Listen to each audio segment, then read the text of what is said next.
झारखंड में डुमरी के चुनावी दंगल में ओवैसी की एंट्री हो चुकी है। एआईएमआईएम चीफ ने पार्टी उम्मीदवार के लिए वोट मांगा, निशाना बीजेपी पर साधा तो हेमंत सोरेन पर भी वार किया। मुद्दा मॉब लिंचिंग का उठाया और पार्टी कार्यकर्ताओं को कहा कि वे सिर्फ वोट देने के लिए नहीं हैं, अब अधिकार हासिल करने की बारी है। देखिए क्या चल रहा है। डुमरी के दंगल में किसका खेल बिगाड़ेगी एआईएमआईएम?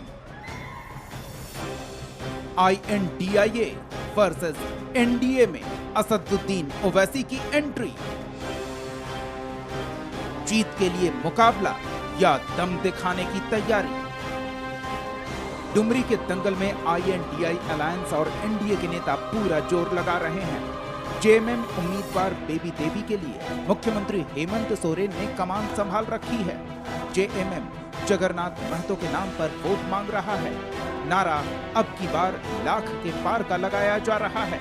तो एनडीए उम्मीदवार यशोदा देवी के लिए सुदेश महतो और बाबूलाल मरांडी लगातार प्रचार कर रहे हैं। इन सब के बीच एंट्री हुई असदुद्दीन ओवैसी की। एआईएमआईएम के उम्मीदवार अब्दुल मोबिन रिजवी के लिए ओवैसी प्रचार करने पहुंचे।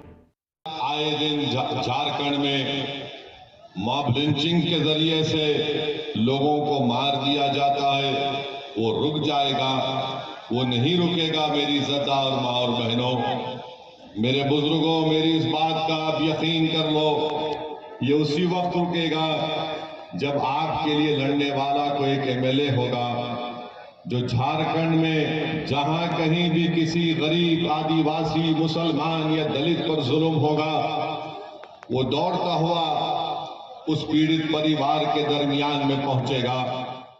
ओवैसी के झारखंड पहुंचते ही INDI अलायंस और एनडीए में जुबानी जंग शुरू हो गई। जेएमएम ने एआईएमआईएम को बीजेपी की बी टीम बता दिया। ये भी कह दिया कि झारखंड में कट्टरपंथियों के लिए कोई जगह नहीं है। बीजेपी पर निशाना साधते हुए जेएमएम ने कहा कि सबको पता है कि ओवैसी का ख्याल कौन रखता है। साथ ही ये भी दावा किया कि इससे कोई फर्क नहीं पड़ेगा, चुनाव में जीत जेएमएम उम्मीदवार की होगी। हकीकत और सच्चाई तमाम देश की जनता अब जान चुकी है। आरोप तो ये लगता है उन पर कि पूरी भारतीय जनता पार्टी के पैसे से उनकी पार्टी चलती है, स्पॉन्सर किया जाता है भारतीय जनता पार्टी की तरफ से, वो भारतीय जनता पार्टी की बी टीम है। तो ऐसे लोगों का अब भारतीय राजनीति में कोई स्थान नहीं है। कट्टरपंथ का को नीति में कोई जगह नहीं है। अब देश के लोग समझ चुके हैं। इस देश को न सीरिया बनाना है, न अफगानिस्तान बनाना है। इस देश हिंदुस्तान है, हिंदुस्तान रहेगा, अमन चैन और शांति रहेगी, भाईचारा रहेगा। तफरका फैलाने वाले लोगों का कोई जगह भारतीय राजनीति में अब नहीं। जेएमएम ओवैसी को बीजेपी की बी टीम बता रही है, तो बीजेपी ने एआईएमआईएम को महागठबंधन की ए टीम बता दिया। बीजेपी का कहना है कि ओवैसी अपने भाषणों से उन्माद फैलाने की कोशिश करेंगे और महागठबंधन की मदद करेंगे।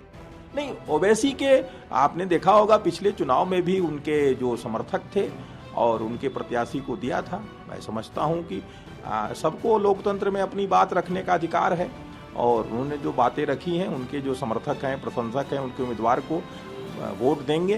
कोई आए कोई जाए, उनके समर्थक उनको देखेंगे, उनको जो करना होगा करेंगे। लेकिन आम जनता मन बना चुकी। एआईएमआईएम ने पिछले चुनाव में भी डुमरी में उम्मीदवार उतारा था और 25,000 वोट हासिल किया था। उसी चुनाव में आजसू की उम्मीदवार यशोदा देवी को 36,840 वोट मिले थे, जबकि बीजेपी के प्रदीप साहू को 36,013 वोट मिले थे।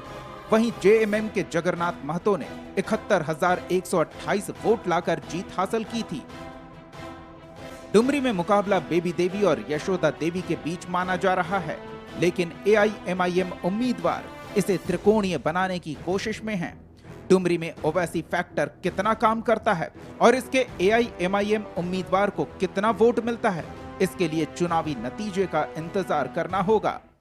यह जनसभा एक चुनावी जनसभा थी, लेकिन इस चुनावी जनसभा के बहाने एआईएमआईएम के लिए झारखंड में राजनीतिक जमीन तलाशने की कोशिश है।